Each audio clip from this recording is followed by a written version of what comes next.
On nous a appris à classer les vies, à croire qu'il y a des métiers nobles, et d'autres qu'on regarde de haut. Mais la vérité, c'est que ce n'est pas la fonction qui fait la grandeur, c'est la manière dont tu l'habites. Tu peux être maître d'école, chef d'entreprise, nettoyeur de rue ou chirurgien. Peu importe le métier que tu exerces, chaque rôle a sa propre valeur et sa propre importance dans la société.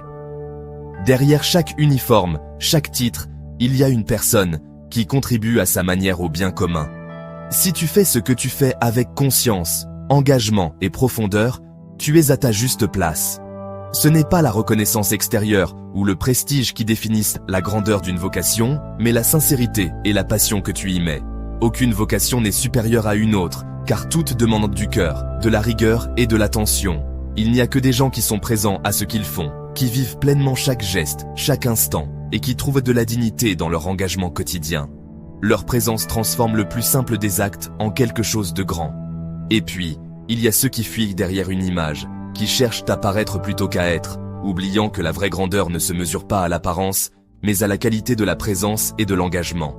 La grandeur, c'est d'être pleinement là, où que tu sois, et d'honorer ce que tu fais. Le vrai respect ne vient pas de l'étiquette, il vient de ta manière de porter ta mission au quotidien.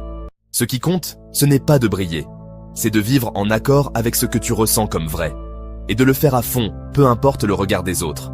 Le monde essaiera toujours de te hiérarchiser. Toi, refuse d'entrer dans cette échelle.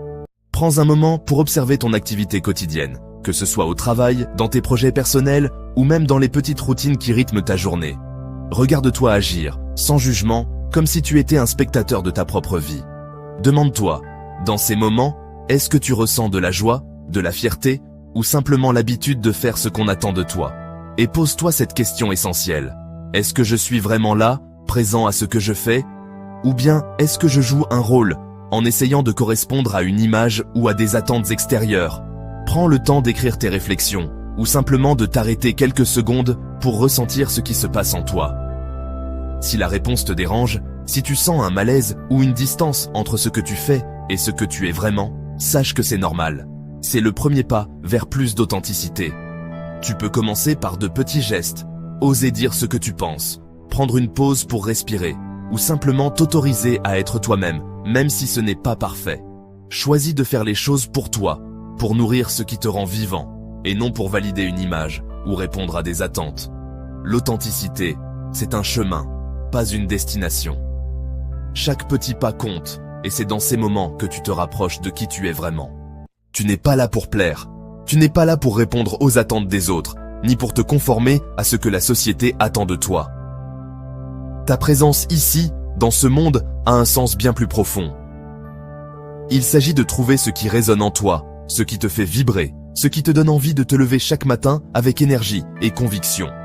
Tu es là pour incarner ce que tu crois juste, pour défendre tes valeurs, même quand personne ne regarde, même quand c'est difficile. C'est dans ces moments de solitude, de doute, que ta vocation prend tout son sens. Elle n'est pas toujours visible, ni reconnue, mais elle est authentique, enracinée dans ce que tu es vraiment. Ta vocation n'a pas à être applaudie. Elle n'a pas besoin de projecteurs, ni de reconnaissance extérieure. Parfois, elle se vit dans l'ombre, dans la discrétion, dans la constance des petits gestes quotidiens. Ce n'est pas la gloire qui compte, mais la fidélité à toi-même et à ce que tu veux apporter au monde.